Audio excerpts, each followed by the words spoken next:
Muy buenas tardes a todas las personas que nos sintonizan en este momento. Sean muy bienvenidos a una conferencia de prensa más en relación al comportamiento de la epidemia de COVID-19 en México.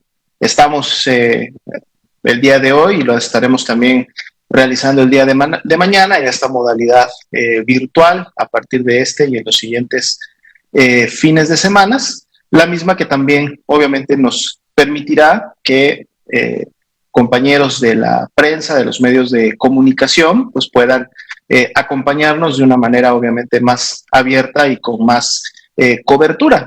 Igualmente, no solo los que se encuentran en Ciudad de México, sino también personas que se pudieran encontrar en otras partes de la República. Dentro de esta bienvenida quisiera también agradecer la participación en este momento de la doctora Gabriela Nucamendi. La doctora nos ha acompañado ya en múltiples conferencias. Ella es nuestra directora de Vigilancia Epidemiológica de Enfermedades No Transmisibles en la Dirección General de Epidemiología. Muy buenas tardes, doctora Nucamendi, bienvenida. Buenas tardes, doctora Mía. Buenas tardes a todas y todos. Muchas gracias. Y así también hoy día tenemos un invitado especial que estará compartiendo con nosotros un componente muy importante de información para la población. Es el licenciado Marcos Dauzón Rivero. Él es licenciado en nutrición. Nos acompaña desde Jalapa, Veracruz. Él es el responsable del programa estatal contra la obesidad en la Secretaría de Salud de Veracruz y nos estará hablando sobre el tema de alimentación saludable, sobre todo ahora en tiempos de COVID-19. Creemos un tema sumamente relevante para todos ustedes. Muy bienvenido, licenciado Marcos Dauzón. Muchas gracias, buena tarde, bienvenido. Muchas gracias por la invitación, a la orden. Muchas gracias. Pues muy bien, como de costumbre, vamos entonces a iniciar la conferencia con el componente técnico, es decir, el componente a través del cual les actualizamos el comportamiento de la epidemia y los principales datos estadísticos de cómo esta está comportándose en el país, lo cual es importante. Posteriormente presentaremos el avance de la Estrategia Nacional de Vacunación y luego estaremos entonces con el tema de alimentación saludable en tiempos de COVID-19. Le cedo el uso de la voz a la doctora Gabriela Nucamendi para que nos comparta el componente técnico. Muchas gracias, doctora Romía. Nuevamente, muy buenas tardes a todas y todos. Y justo como el doctor comentaba, vamos con este componente, el componente que tiene que ver exclusivamente con la información técnica en relación a la pandemia por COVID-19. Recordando pues que esta información surge de todos los registros que a nivel nacional nos envían desde las 32 entidades federativas a la Dirección General de Epidemiología. Obviamente esto a través de la plataforma nacional, el del Sistema de Vigilancia Epidemiológica de Enfermedades Respiratorias Virales, que dentro de otros virus respiratorios, pues obviamente contenemos la información de COVID.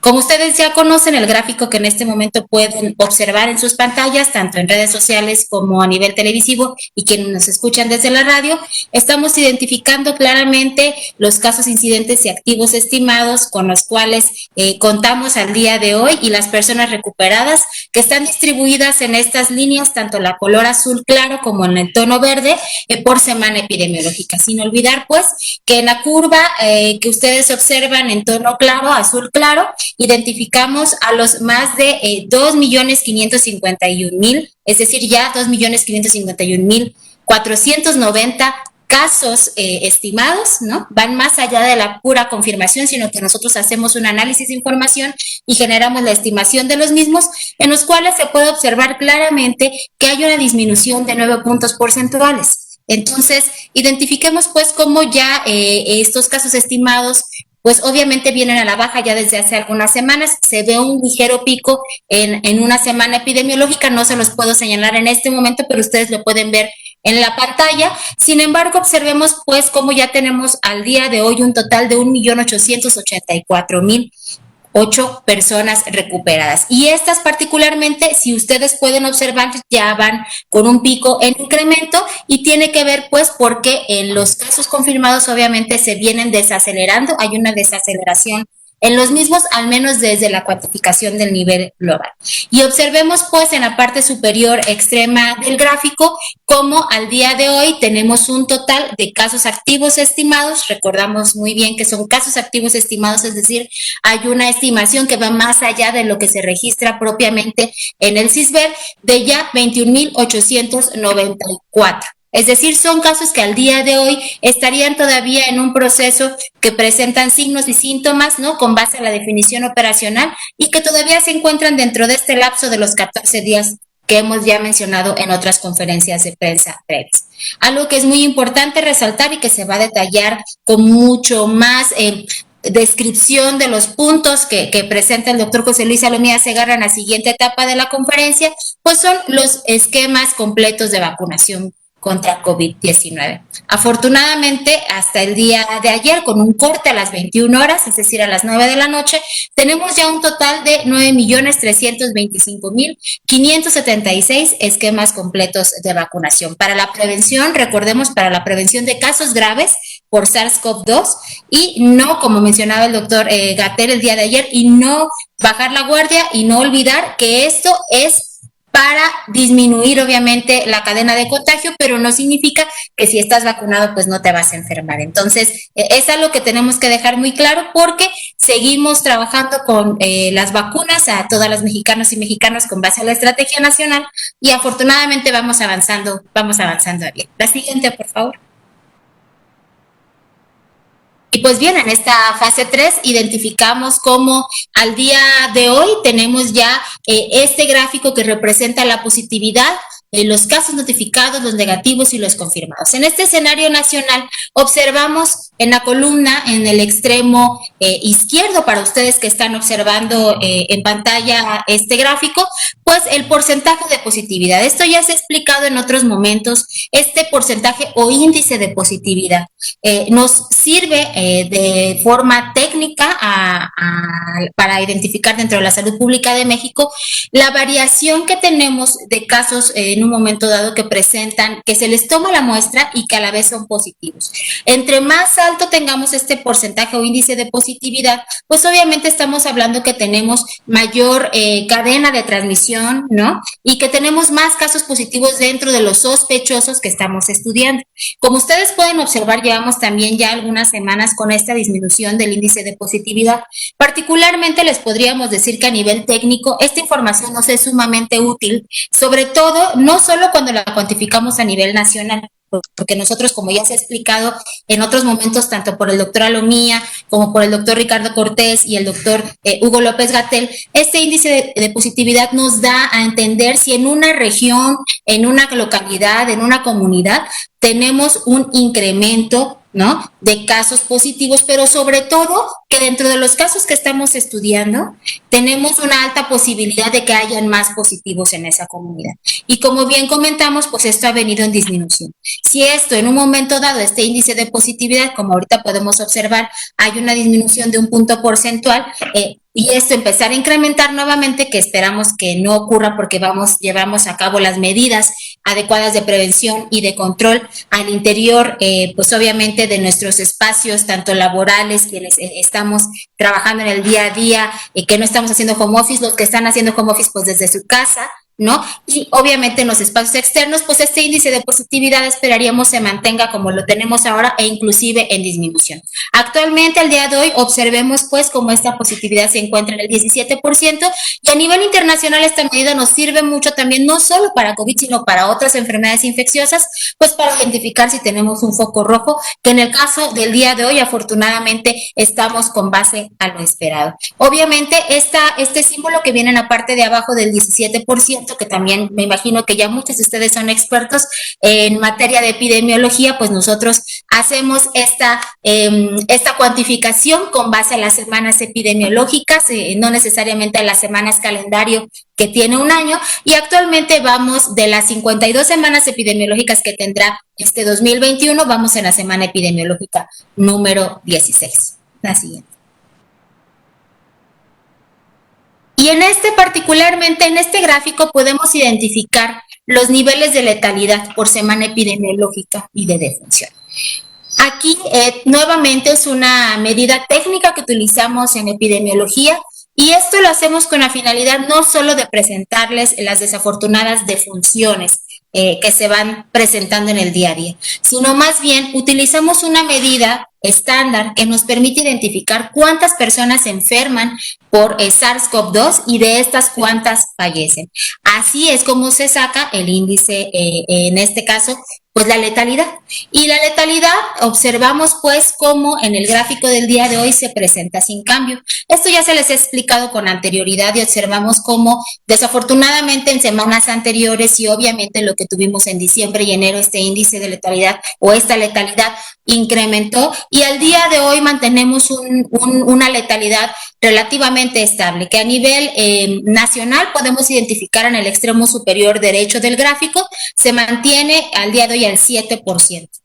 ¿No? Tenemos momentos en los que esta letalidad incrementa o que esta letalidad en un momento dado podría disminuir, que no ha sido el caso, que disminuya a tal grado, pero esto no solo se mide a nivel nacional, sino que también se genera a nivel, obviamente a nivel estatal, a nivel inclusive jurisdiccional, que es como trabajamos en la Secretaría de Salud en la parte operativa con las entidades federativas y dependiendo del sector inclusive a nivel delegacional. Pero esta medida particularmente nos permite identificar pues cuántas personas están enfermando y cuántas de ellas desafortunadamente fallecen. Entre más personas enfermas fallezcan, obviamente esta letalidad pues va a incrementar. Y eso ocurre normalmente cuando tenemos una cadena de transmisión muy alta y cuando tenemos una enfermedad como lo ha sido COVID, que en un principio en el comportamiento de esta pandemia, pues prácticamente se podría decir que toda la población mexicana, toda la población a nivel mundial, pues éramos completamente vulnerables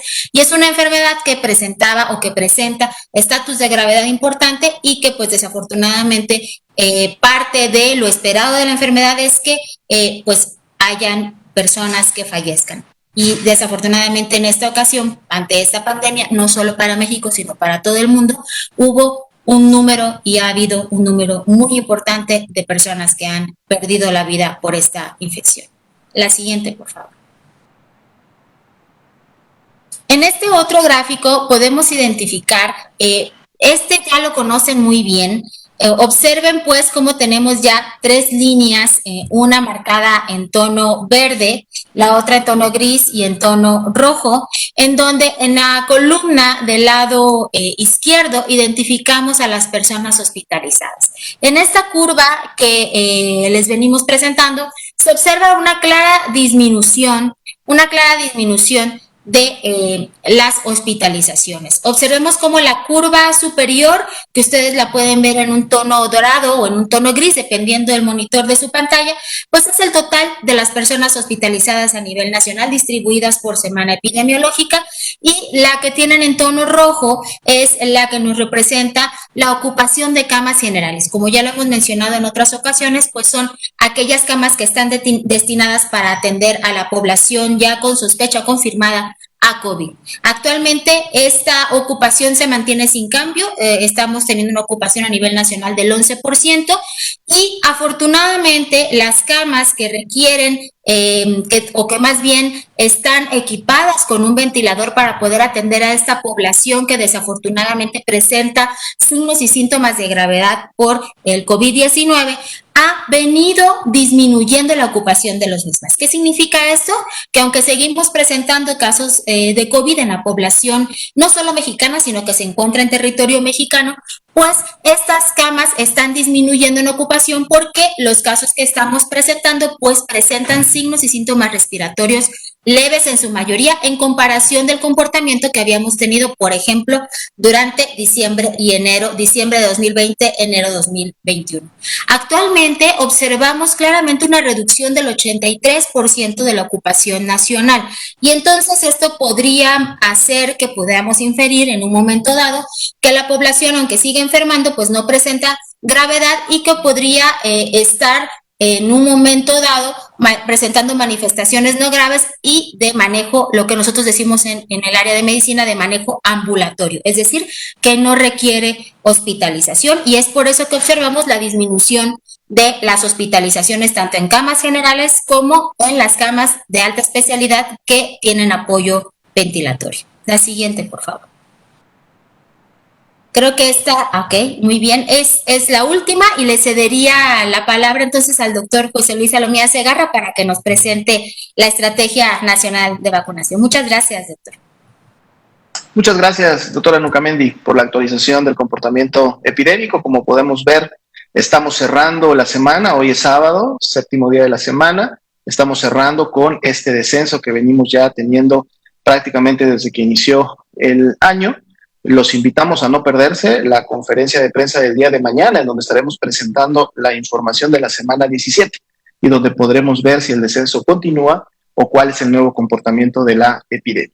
Y ahora, bueno, pasamos al componente de la Estrategia Nacional de Vacunación. Como pueden ver ustedes ya en sus pantallas, el día de ayer se aplicaron 467,788 dosis de vacuna, lo cual pues además nos permite evidenciar cuando vemos las barras de la última semana que ha sido una muy buena semana para efectos de la estrategia, en donde inclusive apenas hace 3 días logramos tener el día con la mayor cantidad de dosis aplicadas desde que inició la estrategia nacional, más de 600,000 dosis en un solo día. Y esto obviamente está siendo posible gracias a la implementación y la puesta en práctica de la estrategia Correcaminos a nivel nacional, en la cual se integran diferentes dependencias que a través de sus diferentes actividades y expertices, pues contribuyen a que esto sea posible, no solamente para efectos de la logística, que tiene que ver con la distribución de la vacuna, asegurar que las dosis lleguen a los puntos más remotos de la República Mexicana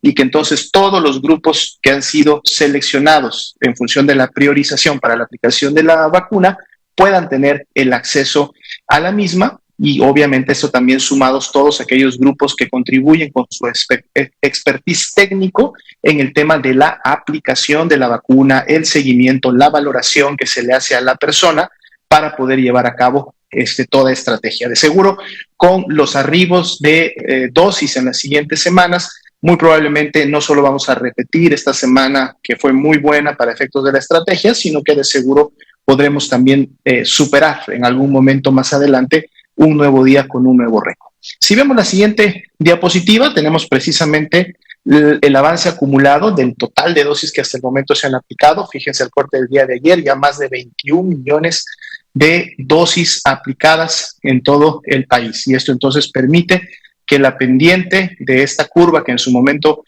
pues obviamente nos representa el avance también de la cantidad de dosis aplicadas, pues continúe siendo ascendente y que además ese ascenso sea, como ustedes pueden ver en la gráfica, a una velocidad que nos permite que la estrategia nacional esté cubriendo, avanzando y cada vez generando mayor protección entre las personas que así lo necesitan. De hecho, si vemos la siguiente diapositiva, vamos a identificar justo estos 4 grupos poblacionales en los cuales la vacunación está siendo en estos momentos implementada. El primero de ellos que fue el primero en iniciar desde diciembre del año pasado, que es precisamente el personal de salud, los trabajadores de la salud. Vean ustedes también cómo ha tenido incrementos en los últimos días y semanas, ya es más de 1,048,000 trabajadores de la salud, ya se superó el millón y estamos caminando hacia poder en su momento cubrir a todo este grupo que también es importante e indispensable para la respuesta contra la epidemia en México. Y obviamente en su momento tendremos también a todo este grupo protegido en función de que tengan todas sus dosis, las 2 dosis que en su momento requieren para efectos de la vacuna que les están colocando.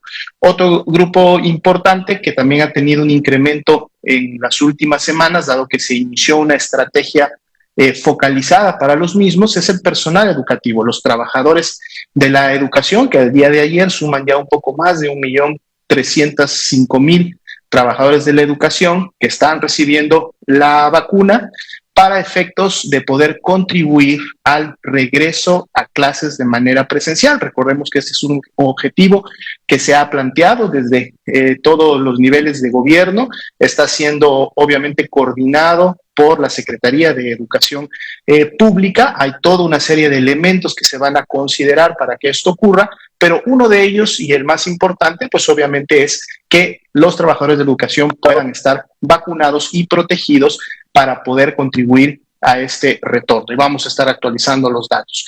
Nuestros personas adultas mayores, en este caso de 60 años y más, que fue un grupo importante de enfoque que se tuvo desde mediados de febrero y con el cual se avanzó de manera rápida para poder tenerlos obviamente cubiertos y tener esta protección en este grupo que había evidenciado ser el más vulnerable para efectos de que por tener esta edad en años, pues contribuían obviamente a la mayor cantidad de casos graves y por lo tanto también de defunciones. Nuestros indicadores de mortalidad y letalidad son los que se tenían más elevados en este grupo de edad y por eso era importante priorizarlos y en su momento cubrirlos rápidamente. Como ustedes pueden ver, ya son más de 10.696.000 las personas de este grupo de edad que ya recibieron al menos una dosis y se continúa trabajando y avanzando en poder tener el esquema completo para los mismos lo antes posible.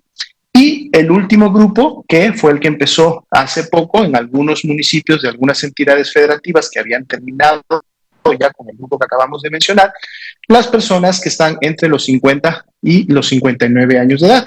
Tenemos ya poco menos de 1 millón de personas que están recibiendo ya esta vacuna. Es un grupo también importante porque en los niveles de riesgo en función del análisis, pues bueno, sería el siguiente grupo poblacional que en su momento también contribuye con cargas importantes, no solo de enfermedad, sino más bien de mortalidad y de letalidad y que por lo tanto también hay que cubrir. Recordando que además en estos grupos, tanto como lo fue en los 60 y más y ahora en los 50 y más, se encuentra también concentrada una gran parte de la población que padece de comorbilidades que son factores de riesgo para enfermar gravemente, como son el sobrepeso, como son la obesidad, como son en su momento la presencia de diabetes e hipertensión arterial, sobre todo cuando estas no se encuentran bajo control. Por lo tanto, cubriendo estos grupos de edad, estaremos también avanzando de manera importante en cubrir a los grupos con comorbilidades. Es importante en este punto recordar que el grupo de 60 años y más no está cerrado, es decir, no es porque ya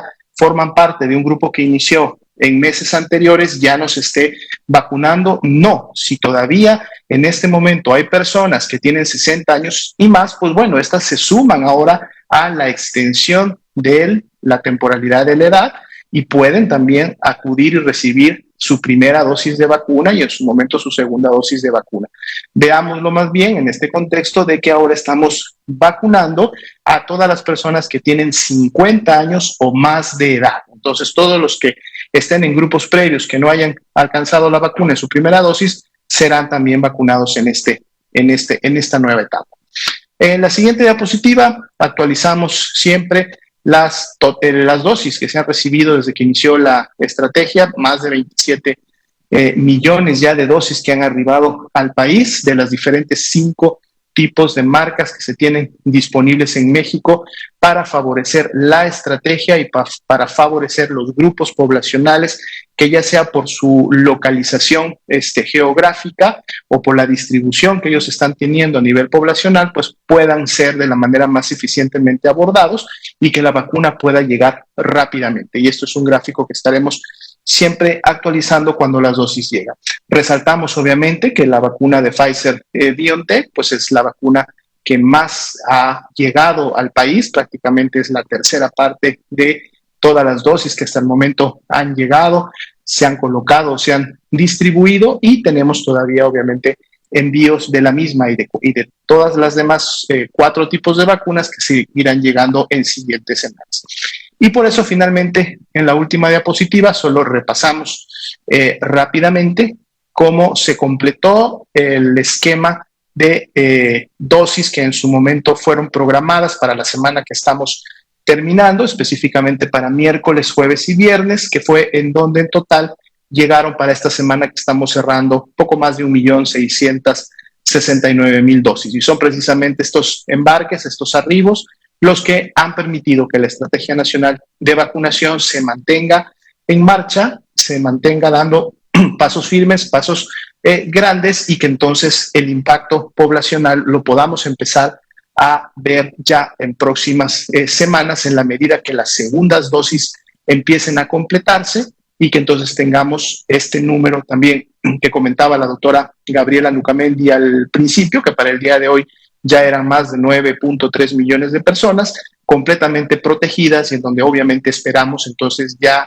que no se produzca la enfermedad grave, y al no producirse enfermedad grave, pues obviamente no hay posibilidad de fallecer a consecuencias de la COVID-19.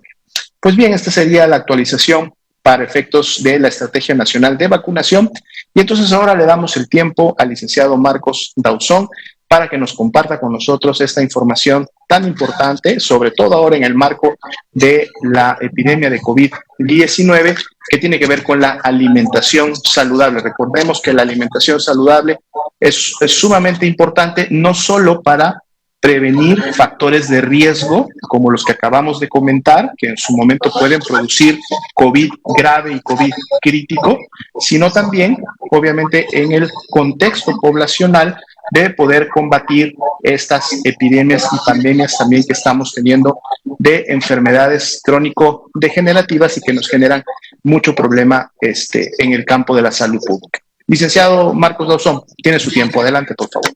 Muchas gracias, doctor, muy amable. Buenas noches a todas y todos. El día de hoy hablaremos un poco sobre alimentación saludable en tiempos de COVID. La tecnología con la que vivimos ha provocado en estos últimos años cambios importantes en la forma en que nos alimentamos. Aún así, puede ser barato y sencillo consumir productos tanto sabrosos como saludables. Pero también tenemos disponibles alimentos ultraprocesados, ricos en calorías, que son baratos, de fácil acceso y son sustancias que nos provocan querer consumir más. Es decir, se genera como una especie de adicción a los azúcares y las grasas. Pero, ¿qué son los alimentos o los productos ultraprocesados? ¿Sí? Son alimentos que son sometidos a un proceso de industrialización para su envasado y venta al público. Actualmente los empaques de alimentos y bebidas tienen sellos de advertencia en color negro, son octágonos que aparecen en la parte frontal de los productos de los alimentos. Estos nos permiten conocer si el contenido en términos de calorías, azúcares, grasas saturadas, grasas trans y sodio rebasa los niveles adecuados para mantener la salud de las personas. Identificar estos sellos nos ayuda a realizar una mejor selección de los alimentos a la hora de comprarlos. ¿Cuáles son las consecuencias que está teniendo una alimentación basada en el consumo diario de alimentos ultraprocesados?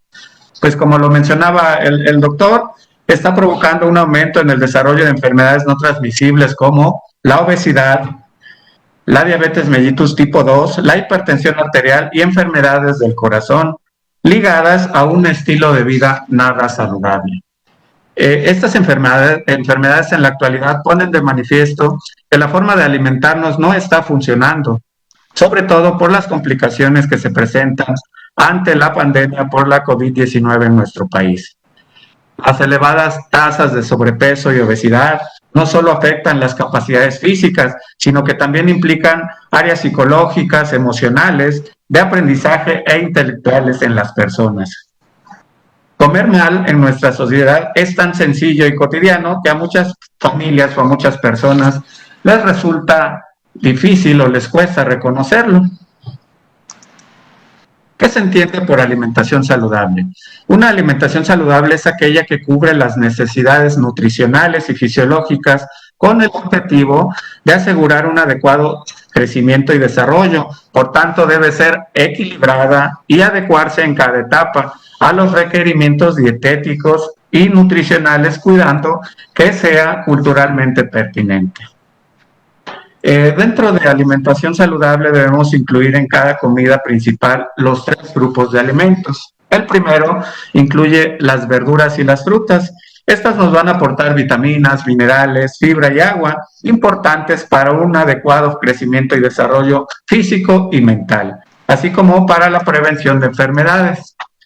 Grupo 2 que debemos incluir, estos son los cereales, nos brindan energía que proporciona calorías al organismo para realizar nuestras actividades cotidianas. El grupo número 3 son las leguminosas y alimentos de origen animal, como son las carnes y lácteos. Estos son fuentes de energía y proteínas para formar y regenerar tejidos, construir músculos, cerebro y otras partes del cuerpo, como la piel, el pelo y los huesos. También nos ayuda en la reparación de heridas y golpes. Para una alimentación sana y nutritiva, además de la calidad y cantidad, también es importante la distribución de los horarios.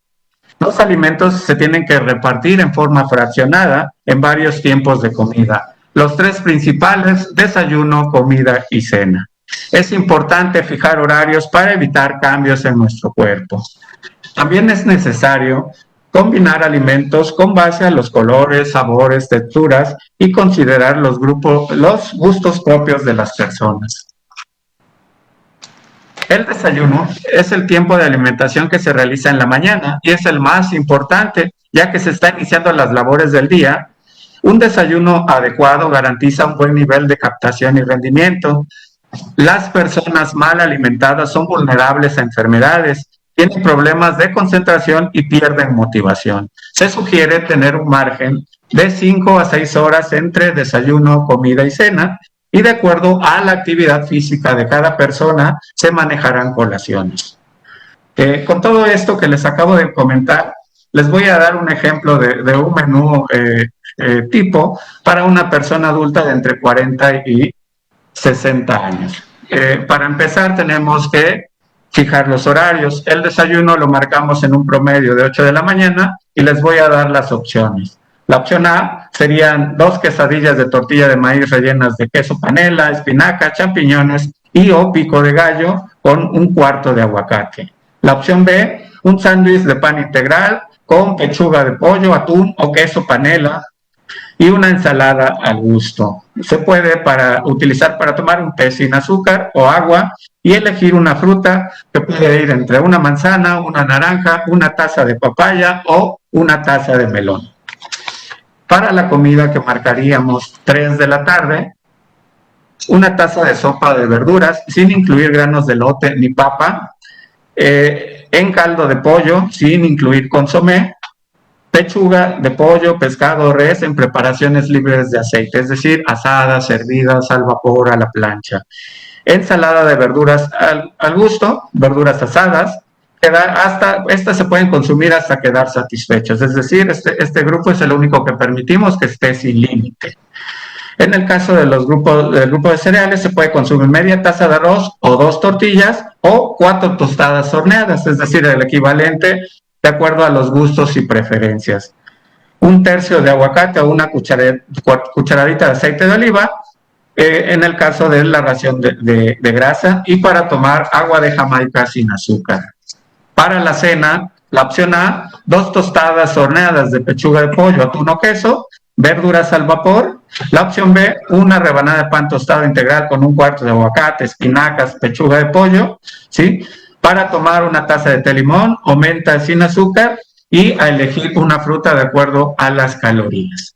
Recordemos que el aporte calórico debe ser acorde al gasto calórico, es decir, debemos de hacer un equilibrio entre lo que consumimos con lo que gastamos, ¿sí?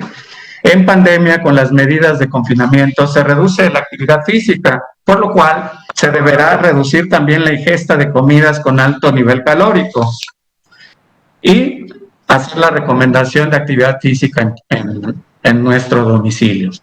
Ahora les voy a decir las 10 recomendaciones básicas para una alimentación saludable. Número 1, reduce el consumo de alimentos altamente calóricos como postres y productos elaborados a base de harinas. Número 2, no consumas alimentos ultraprocesados con 2 o más sellos de advertencia, como las frituras, por ejemplo. Número 3, evita ingerir cualquier tipo de bebidas azucaradas, como los jugos, los refrescos, las aguas saborizadas y los lácteos con azúcar. Número 4, aumenta el consumo de frutas de la temporada y verduras, incluye por lo menos una porción en cada uno de los 3 tiempos de comida. Número 5, distribuye tu dieta en 3 comidas al día y 2 colaciones, previa evaluación de un nutriólogo. Número 6, las colaciones deben ser pequeñas en cantidad. Nosotros las consideramos una colación entre 200 y 300 calorías, Como ejemplo, podemos consumir una taza de jícama, una taza de pepino y agua simple. Las colaciones se intercalan a media mañana y a media tarde de ser consideradas en el requerimiento de cada persona. Número 7, prepara tus alimentos al vapor, cocidos, horneados, asados o a la plancha, es decir, con el mínimo de grasa. Número 8, acostúmbrate a ingerir pequeñas porciones de alimentos para evitar comer en exceso. Hay que masticar adecuadamente. Debemos recordar que la masticación es el paso número 1 del proceso de digestión, entonces tiene que masticarse adecuadamente para que se dé a cabo este proceso.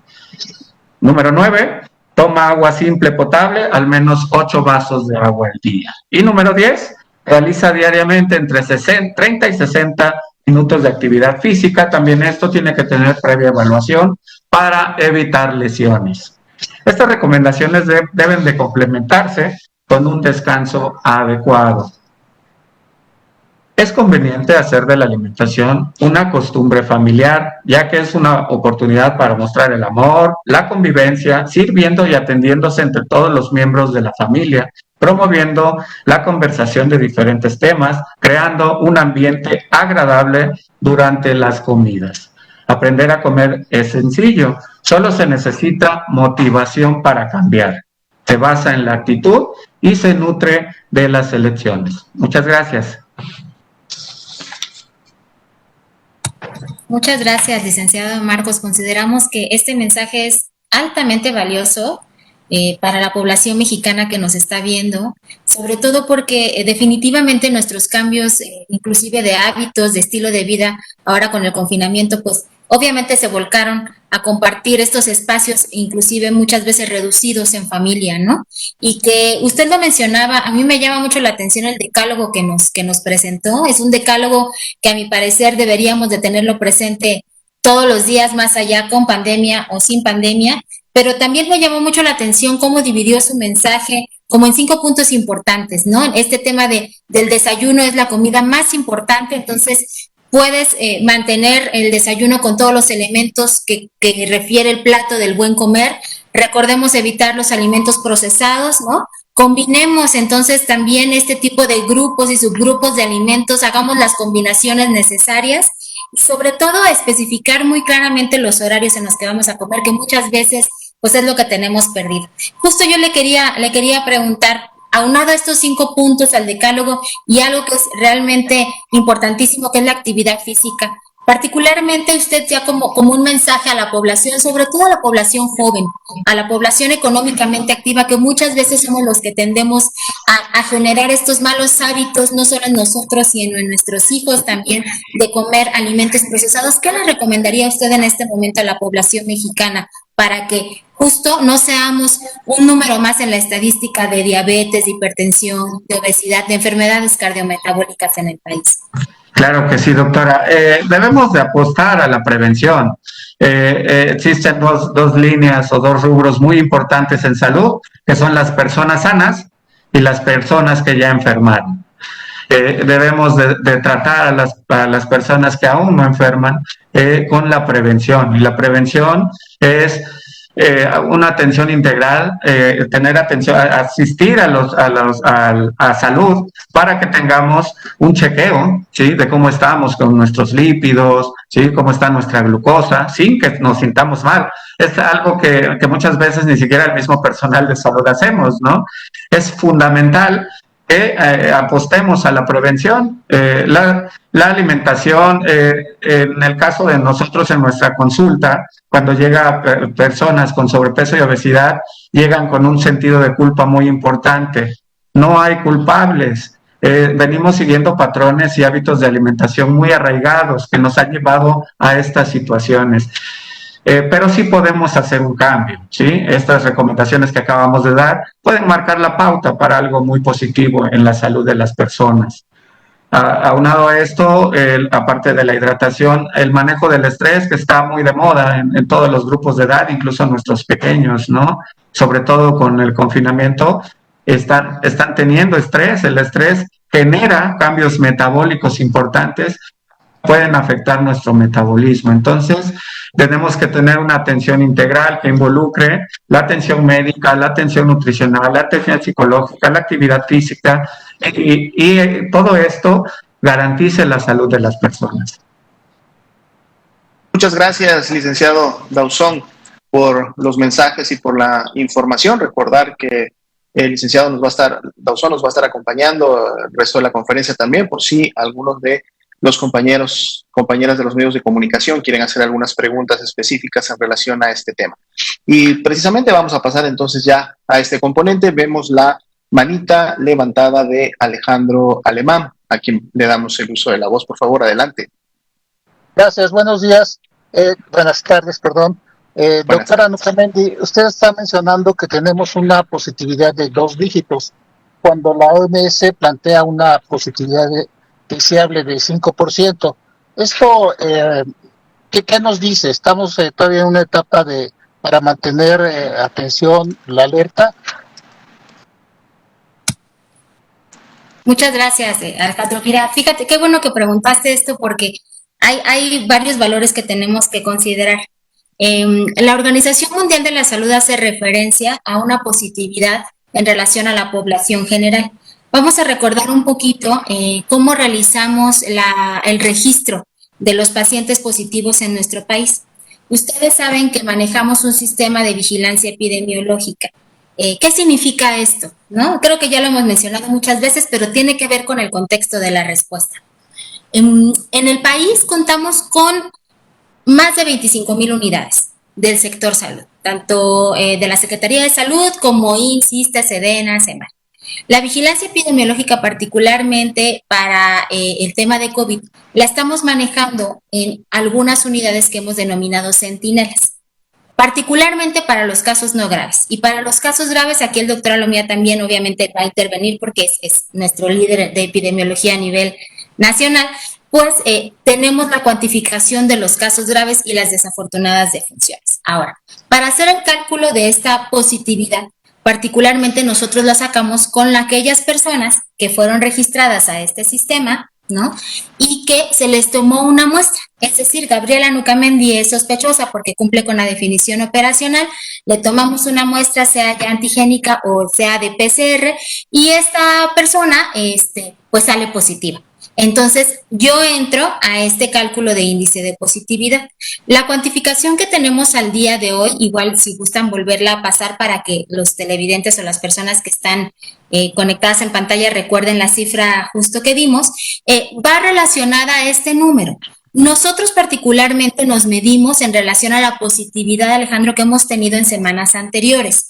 Hemos llegado a tener un índice de positividad muy, muy alto, ¿no? Y obviamente, si comparamos el índice de positividad que tenemos actualmente con los índices de positividades anteriores, la verdad es que ahorita mantenemos una meseta que inclusive va hacia la baja.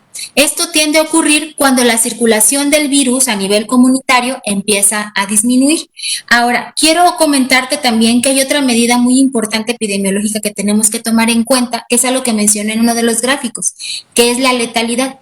También la Organización Mundial de la Salud ha hecho referencia a este índice. ¿Por qué? Porque es muy importante no solo saber si el virus está circulando con el índice de positividad, sino también cuántas de las personas que enferman se están muriendo. Y particularmente México a nivel nacional ha mantenido una letalidad que inclusive se mantuvo en meseta y que ahora va inclusive en disminución. Hay algunos grupos poblacionales, por ejemplo, las personas que presentan comorbilidades o las personas mayores de 60 años y más que obviamente no estaban vacunadas, pues que obviamente la letalidad era bastante alta.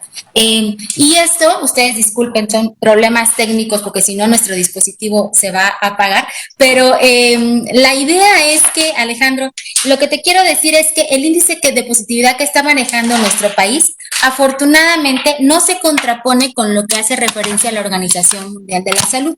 Como tú bien decías, ellos hacen referencia a un dato de un dígito, nosotros mantenemos un dato de 2 dígitos, pero estos datos de 2 dígitos tienen que ver por el tipo de vigilancia que nosotros realizamos, que es una vigilancia centinela y que está siendo enfocada en determinadas unidades y que afortunadamente nosotros mantenemos la prueba o la toma de las pruebas en toda la población que cumple la definición operacional. No sé si te dejé más clara la respuesta, pero igual le pediría al doctor Alomía que nos apoye con su opinión técnica. Gracias, doctor. Nada más un planteamiento. La positividad que estamos manejando, doctora Lomía, era de 35%. Ahorita no recuerdo la cifra que mencionaron de cuánto estamos. Sé que es de 2 dígitos. Entonces, no sé si eso puede ser un índice de que todavía no entra en control la epidemia. Gracias. Bueno, ahora si hablamos de control, lo que queremos decir es que pues todavía seguimos teniendo casos positivos. Ahora, hay diferentes momentos de la propia epidemia, ¿no? Y inclusive yo he observado algunos comentarios técnicos de otros colaboradores que se presentan dentro de las conferencias que también hacemos referencia ya. Estamos en un momento en donde ya no presentamos un brote magnificado, sino que presentamos una serie de brotes que se encuentran ya a niveles comunitarios, ¿no? Es una fase diferente. A mi parecer, y ahora que comenta el doctor Alomía, estamos ya en un momento en donde estos pequeños o múltiples brotes se van a empezar a presentar en determinadas localidades donde tenemos aún más población vulnerable. No significa que está fuera de control, significa que pasamos a otra etapa y que ahora justo se va a centrar en estos espacios donde todavía seguimos teniendo población vulnerable, como ocurre con otras enfermedades infecciosas, como ocurrió en su momento inclusive con el problema de influenza H1N1 en el 2009, que como ustedes recordarán, tuvimos una curva muy importante, se presentaron 2 oleadas y luego inclusive llegamos a una fase de meseta que se prolongó y posteriormente disminuyó para empezar a ver ya los brotes específicos por entidad y localidades en el país. Sí, muchas gracias, estimada Gaby. De hecho, recordando el dato que presentaba la doctora Nucamendi al principio de la conferencia, es el 17%. Recordemos que en el punto más alto de la epidemia llegamos a tener porcentajes de positividad de 52%. De hecho, iniciamos este año 2021 con un porcentaje de positividad del 43%, un porcentaje bastante elevado y que además era acorde a esta segunda ola, segundo pico, segundo acme que estuvimos viviendo en todo el territorio mexicano y que fue el más alto y el de mayor magnitud que hemos tenido hasta el momento en lo que va de la epidemia. Obviamente el 17% representa por sí mismo una disminución importante de muchos puntos porcentuales, de un 43 a un 17 en lo que ha transcurrido el 2021, pero efectivamente hablar de un 17% nos está arrojando todavía un porcentaje de positividad que nos revela circulación viral a nivel comunitario. Por eso nosotros hemos estado continuamente diciendo que más allá del descenso que hemos evidenciado en últimas semanas, la epidemia en México todavía no se ha terminado y todavía tenemos virus circulando a nivel comunitario. Como decía bien la doctora Nucamendi, también hay que resaltarlo, este porcentaje de positividad es el promedio nacional. Tenemos entidades federativas, sobre todo aquellas que han mantenido un nivel de control epidémico durante más tiempo, aquellas que lograron los primeros semáforos de color verde a finales del año pasado y que los han mantenido durante este año, en donde inclusive los porcentajes de positividad suelen ya estar en una cifra, están fluctuando entre el 5, el 8%, pero tenemos entidades federativas en donde todavía hay una circulación importante del virus, en donde todavía hay magnitud de presentación de casos y que el porcentaje, por lo tanto, está en 25, está en 27. Entonces, cuando vemos esta media nacional, precisamente lo que estamos viendo es esta regionalización que en su momento tenemos en todo el país, en donde hay entidades donde todavía tienen transmisión comunitaria de manera sostenida, hay entidades que están en un nivel de control más importante, pero entonces presentamos una media nacional para pues al menos tener obviamente una medición de qué puede estar pasando a nivel nacional. En la medida que más y más entidades empiecen a disminuir su transmisión y empiecen a entrar a niveles de control, estamos hablando justo de esas entidades que actualmente están todavía en naranja o que acaban de pasar a un color amarillo, en la medida que estas puedan seguir disminuyendo su transmisión y tengamos más entidades en verde o ya no tengamos naranjas y tengamos solo amarillos, de seguro este porcentaje de positividad podrá caer por debajo de los dígitos y empezar a tener una media nacional, digamos, por debajo del 10%. Gracias. Muy bien, no sé si hubiera alguna otra pregunta, estimado Alejandro. Nada más sería el tema de si hay alguna expectativa de cuándo podría empezar a alcanzarse esta situación, porque lo que estamos viendo es que hay mayor circulación y de todas maneras las cifras se mantienen a la baja. Eso me parece muy bien. Lo que yo quisiera saber si eso se debe a que nos estamos cuidando, a que hay medidas de prevención, o es un comportamiento del virus que ya no tiene a quién infectar. No sé qué condición está pasando. Claro, mira, definitivamente esto está más relacionado a el resultado positivo que han tenido la implementación de las acciones de prevención y de mitigación. Recordemos que los últimos estudios de cero prevalencia, tanto los presentados a finales del año pasado por el Instituto Nacional de Salud Pública, como los que presentó hace aproximadamente 2 semanas el Instituto Mexicano del Seguro Social, nos ponen todavía a la población en México entre un 40, un 45% de cero prevalencia, es decir, de personas que han tenido exposición al virus, lo cual quiere decir que todavía para este momento pudiéramos estimar que más de la mitad de la población puede ser susceptible, por lo tanto puede infectarse y puede enfermarse. Entonces, por eso, y reiteramos, siempre tenemos el mensaje y aprovechamos el momento para repetírselo a la población. Todavía no hemos terminado el control de la epidemia. Si la epidemia en este momento se mantiene en un nivel bajo de transmisión, con cargas de enfermedad en la mayoría de las entidades federativas disminuyendo día con día, es gracias a que se implementen las medidas de prevención, y esto es gracias a que la población las ponga en práctica. Por eso el llamado constante que hacemos a seguir implementándolas, porque en la medida que nosotros dejemos de realizarlas, que como lo decimos coloquialmente, relajemos las medidas de prevención, entonces de seguro empezaremos a tener nuevos contagios y de seguro podremos tener todavía rebrotes en varias entidades federativas. Hace poco tuvimos el caso, lo mencionábamos en esta misma conferencia, de Chihuahua, que en su momento tuvo un incremento de por más de 3-4 semanas importante. Llegaron a tener inclusive nuevos niveles de saturación hospitalaria, pero que felizmente lograron controlar. Es decir, ya en las últimas 2 semanas vemos que Chihuahua nuevamente toma una meseta, y ya en la última semana presenta nuevamente una tendencia descendente, y entonces está empezando otra vez y nuevamente a controlar su epidemia. Llamábamos también hace poco, y de hecho es la situación actual del estado de Quintana Roo, en donde en las últimas semanas ha tenido un incremento importante de la epidemia.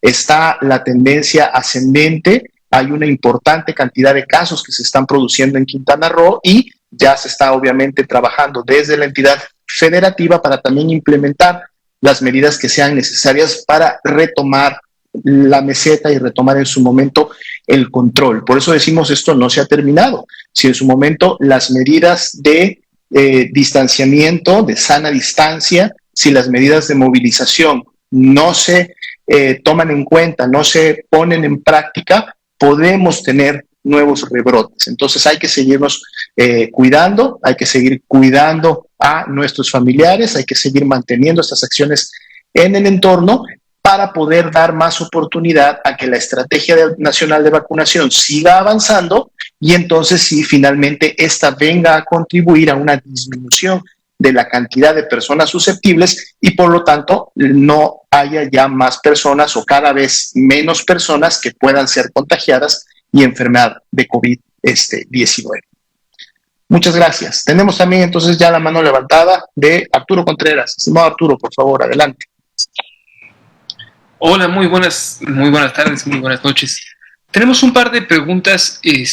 Nos preguntan las personas de la alcaldía de Tlalpan, a los que se les vacunó con la vacuna de Sinovac, si la vacuna con las que se les va a aplicar la segunda dosis es segura.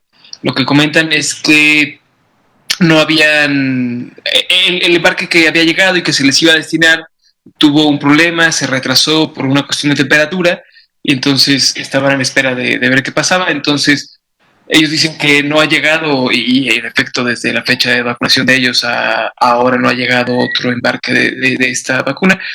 Ellos preguntan si la vacuna que se les va a aplicar es segura, o si se les va a aplicar la que tuvo estos problemas de temperatura, ¿no?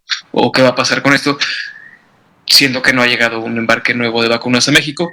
Y la otra es también un poco relacionada hacia la seguridad del envase que está haciendo la empresa Liomont de la vacuna de Pfizer.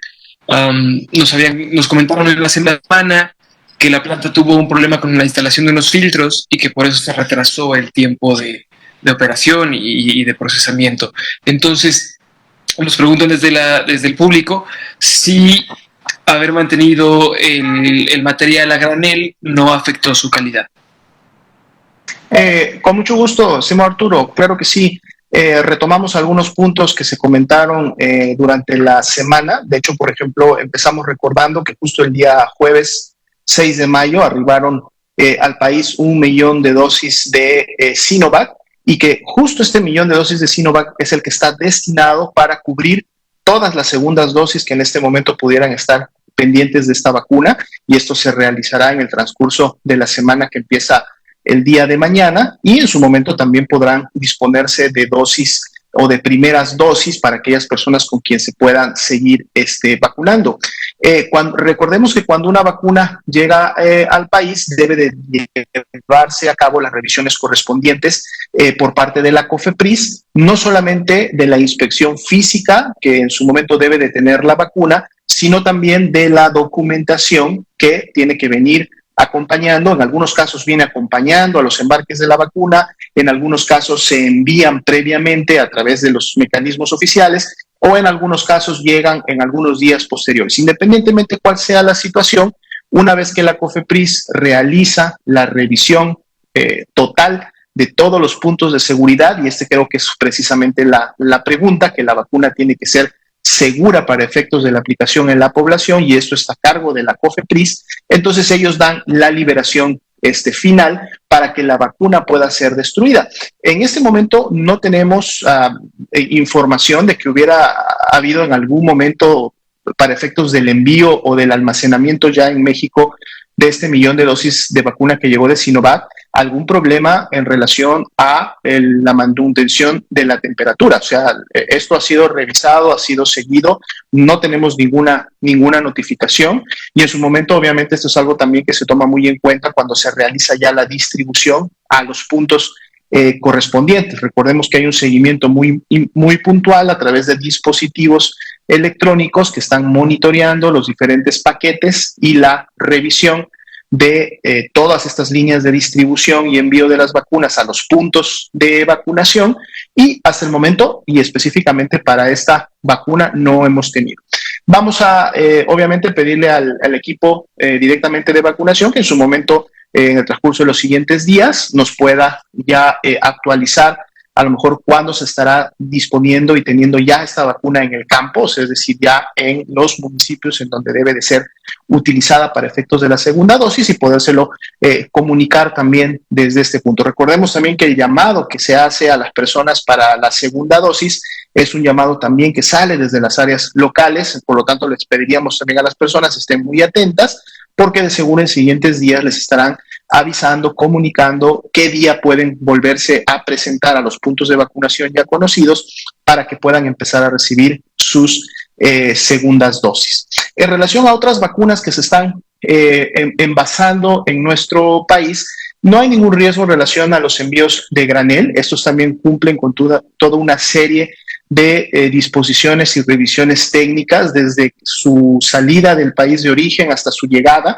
La COFEPRIS está muy al pendiente. La COFEPRIS tiene equipos prácticamente ya viviendo, digamos, al igual que Sencilla, en el Aeropuerto Internacional de la Ciudad de México, en las oficinas específicas de aduanas y donde se realiza todo este intercambio, porque dada la actividad tan intensa que se ha tenido de llegadas de vacunas prácticamente día con día, los equipos están ya altamente familiarizados para efectos de llevar a cabo estas revisiones y esta validación. Recordemos que una vez que los envíos de granel se realizan y se entregan en las empresas que los están produciendo, pues bueno, hay sí toda una serie de revisiones que no solamente hace, por un lado, la empresa que está en México, por otro lado, la COFEPRIS, que en su momento obviamente tiene que llevar a cabo lo que le corresponde, sino también las farmacéuticas internacionales, que en su momento son las que tienen definidos los procesos para todo lo que tiene que ver el envasado, todo lo que tiene que ver la producción, y entonces, por lo tanto, hay toda una serie de requerimientos que se necesitan cumplir antes que las dosis que llegan a granel sean finalmente liberadas y, por lo tanto, estén listas para distribuirse. Esto se va a estar integrando en el calendario semanal y ustedes van a poder identificar claramente en los calendarios semanales cuando las dosis que se están envasando en México, pues obviamente puedan llegar específicamente a ver la luz, así como ha estado sucediendo con la vacuna de CanSino y en su momento sucederá con la vacuna de AstraZeneca. Bien, pues bueno, lamentablemente se nos ha acabado el tiempo por el día de hoy, son ya a hora de terminar la conferencia, las 8 de la noche en la Ciudad de México. Le agradezco a la doctora Gabriela Nucamendi y al licenciado Marcos Dauzón por habernos acompañado. El día de mañana podremos nuevamente estar con ustedes y seguir comunicando y abordando las preguntas de la prensa. Muchas gracias, tengan todos muy buenas noches.